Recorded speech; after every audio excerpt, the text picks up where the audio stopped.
Welcome to the fourth module of Sociocultural Factors in Literacy.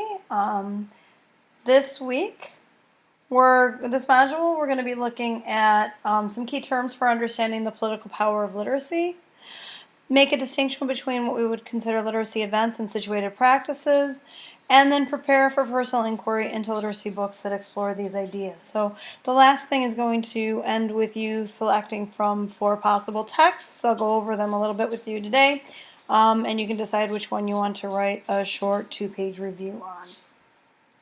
Okay. Really key to understanding all of this is that we want to look at reading as part of a discourse. What discourse is a way of being, feeling, acting, thinking.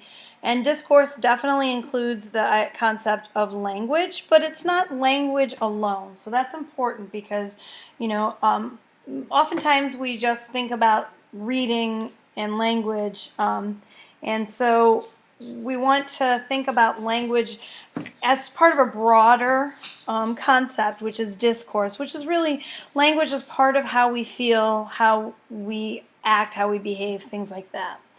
Language or discourse requires communicative competence, which means that to be invited into a group to discourse with a group with the members of a group, you have to know how to communicate with those members.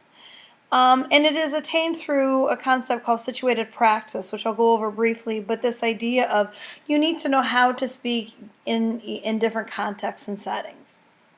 And it's important for us to know that discourse communities vary in what they see as normal practices. And so it becomes important, and you need to recognize when perhaps a student is speaking out of turn because in early childhood, because they're from a very large family, and within that discourse community, you just speak when you get a chance. I know I was from a family of 6. I know this would have been my experience.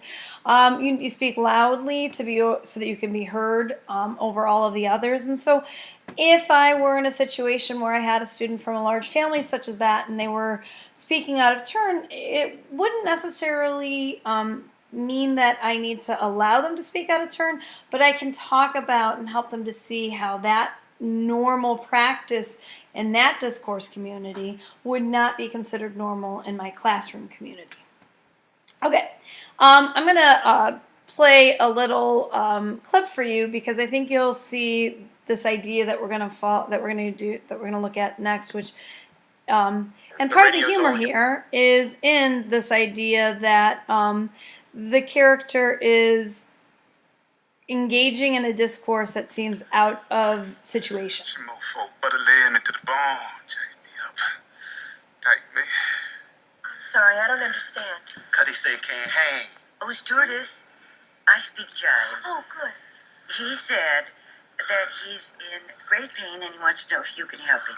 All right, would you tell him to just relax and I'll be back as soon as I can with some medicine. Just hang loose, blood. She's gonna catch up on the rebound on the med side. What it is, Big Mama? My mama didn't raise no dummies. I duck a rap. Cut me some slack, Jack. Say Chump don't want to help. Chump don't get the help. Say can't hang. Say 7 up. Okay, so part of the humor in what is possibly one of my favorite clips ever in a movie situation, part of the humor there is obviously that she is engaging in a discourse in which she is not a member. It's clear that she is, outside of the situated practice is off, okay? So let's go to the next one. What we're looking at, and you've probably heard the term code switching. The technical term for that would be the register. And we switch our register with various situations. And the context can vary significantly. I know we do this quite naturally, and there's really nothing wrong with it. If any of you are parents, you'll know that when your children are speaking with their grandparents, you're going to ask them to speak a little bit more carefully and formally than they might in front of you, and they're going to speak more formally and carefully in front of you than they might in front of their siblings. So this idea of code switching, it really isn't a new idea. And it's really important for us to understand that our early childhood experiences really shape our understanding and help shape our ability to code switch. What we call the language of the classroom would be the curricular genre. It's the register of the classroom. And it's also, it would be the register. I would definitely consider it the language of power. Here's a clip that kind of demonstrates that. And I loved this movie. If you haven't gone to see this movie, sorry to bother you. It goes beyond just code switching, but the aspect of code switching I found fascinating as a literacy teacher. Hey, young blood, let me give you a tip. Use your white voice. Man, I ain't got no white voice. Oh, come on, you know what I mean. You have a white voice in there. You can use it. It's like when you pulled over by the police. Oh, no, I just use my regular voice when that happens. I just say, back the fuck up off the car and don't nobody get hurt. Man, I'm just trying to give you some game. You want to make some money here? Then read the script with a white voice. People say I talk with a white voice anyway, so why ain't it helping me out? Well, you don't talk white enough. I'm not talking about Will Smith's wife. I'm talking about the real deal. Like this young blood. Hey, Mr. Kramer, this is Langston from Regal View. I didn't catch you at the wrong time, did I? All right. So understanding code switching and understanding, when we have students who come from discourse communities where the registrar that they're speaking is different than the standard English that is part of the classroom, I think it's really important that we remember a few things. It's really important that we remember that it's really not a one is better than the other. We need to talk in terms of contexts and situations, helping them to understand when these different contexts and situations are appropriate. We need to recognize that the language that we use in the classroom is the language of power. We saw that very well documented in that little clip. In order for him to make money, he needs to sound whiter. And so I think that that's really important. And when we're dealing especially with students, with minority students, I think it's really important that we acknowledge that so that they can express any discomfort that they feel in that situation. It's also important that we help students understand and that we ourselves understand that we're not trying to teach them to reject any other registers. It is totally appropriate for our students to speak within home registers, family registers, community registers, when the situation is appropriate. But that we can help them to see, okay, you're giving a formal speech right now. It's even appropriate for us sometimes to move from a higher register to a lower register. But all of this requires us to acknowledge that there is a political component to the language and the use of language in the classroom. And that sensitivity will help students as they navigate, needing to figure out the different situations. So when we're in a classroom, students engage in literacy events in a classroom, but they certainly do not engage in those literary events only in the classroom. A literacy event is really any event in which literacy might play a role. And so like shopping, reading the signs, and reading, where's the register, and understanding how to negotiate through a sales floor, that requires a literacy. Certainly schooling. Reading, when students read on their own, that's a literacy event. But even would be something like riding the subway with all the signs around you, being able to read the map, looking at Cedar Point and being able to look at the map at Cedar Point, things like that. Literacy events is really anytime literacy plays a role. So it's really important for us to understand that when we talk about students being quote unquote illiterate, first of all, I hate that term, but it's not accurate because nobody survives in 2018 without having some type of exposure to literacy events.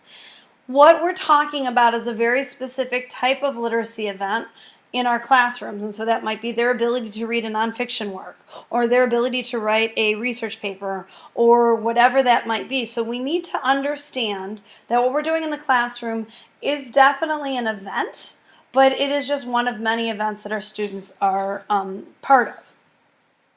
So a specific type of literacy or type of literacy event would be what we would call situated practices. And situated practices involve specific social behavior. So a classroom would be a situated practice. When I go back to speaking out of turn, a social behavior in a classroom would be to raise your hand and wait to be called upon, those types of things. Situated practice involves the language, again to the classroom situation. The high register, the standard English might be what we would consider the language. The values and beliefs. In a classroom, the situated practice is, we need to help our students to understand the value of what we're doing in the classroom, to understand why it is something important. Culture is important. That's why we spend so much time as teachers trying to establish that positive culture so that students feel welcome in our classroom. Even things like clothing and posture, things like that. All of that is part of the situated practice. And I put up there a little graphic with a whole bunch of social media, because I think that is probably the newest type of situated practice, and we're going to spend a little bit of time in a later week looking at this in particular. But I think it's really important for us to understand that social media and digital practices, they are situated practices. There is definite social behavior. How many times does a junior high kid get embarrassed by their parents because their parents don't know the unwritten rules? There's certainly a language that's developed, certainly values, the beliefs, a culture. And so it's really important for us to understand the idea of situated practice applies to a lot of situations, including many of the digital situations that our students are involved in outside of the classroom. Okay, so over the next 2 weeks, a main part of your assignment, of your work, and certainly I would get a good start on this week because this is pretty much all that is going to be required of you in this week, would be for you to select one of 4 works. And in the selection of one of those 4 works, you're going to do a couple of things. But let's go over the works that are your choices first so that you can get a chance, okay? The first work that I'd like to point out is Dana Boyd's It's Complicated. And this is really an interesting book. It came out in 2013. And she makes a very important point of raising, because she actually spanned her study spanned, I think, 7 years of research. So she makes a very big important point that it's really not the social media platform that matters, because some of her stuff is talking about MySpace and then Facebook, and then she's getting into microblogging. But by 2013, even some of the Instagram, Snapchat, all of those things were really just kind of coming into existence. So, but what she's looking at is she's looking at the situated practices within the social media and kind of like what that networked life is telling us. It's a really good book, really good read, especially if you are working with adolescent students. Ways with Words is by Shirley Bryce Heath. It is from the 1970s. It is a fascinating educational anthropological study. Basically, Shirley Bryce Heath explores the literacy lives of 3 different groups of children in a small town in North Carolina. They include the children from the poorest neighborhood, students from the middle class neighborhood, and then students from the upper class neighborhood. And there's a racial difference. The poorest neighborhood is predominantly African American, and the other 2 neighborhoods are predominantly white. And what you see is what she demonstrates, and she really was kind of one of the first people to really demonstrate this idea that the students that are coming from the impoverished areas or lower socioeconomic situations, they are not absent literacy events or discourse. And so she really was kind of visionary in helping shape educators' understanding of how we can work with students to understand their own discourse communities and practices in order to help them to succeed in the new context and setting. Just Girls is by Margaret Finders. This is from 1996, so it is kind of like it's complicated in that it looks at adolescents. It's mostly junior high girls, but it's kind of interesting because in 1996 it predates the social media, and so I find it kind of a fascinating retrospective, and I find it really interesting to look at how some of these ideas of identity, the power of the literacy, the note writing and the bathroom wall graffiti and all of the different ways that girls empowered themselves and sometimes disempowered others through the use of literacy. And then the last one that you can consider would be School's Out. This is a 2001 piece.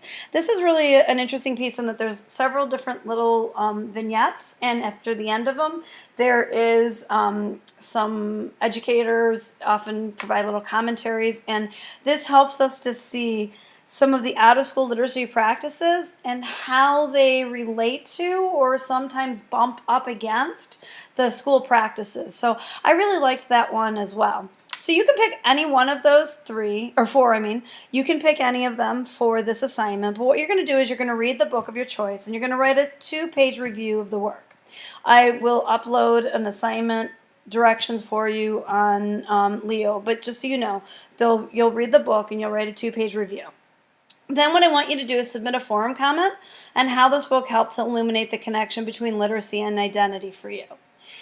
Then I'd like you to respond to comments made by others in the class. So this will be 35 points total, 25 points for the book review, as well as 10 points for the book for the forum comment. And this will be due not this Sunday, but 2 Sundays from now. So this gives you by the end of week 5, right before the start of week 6. And then I just have a little reminder here for you to continue to work on the project, on the final project. And as always, send me some information if you'd like. All right. Thank you very much, and hope you guys have a good week.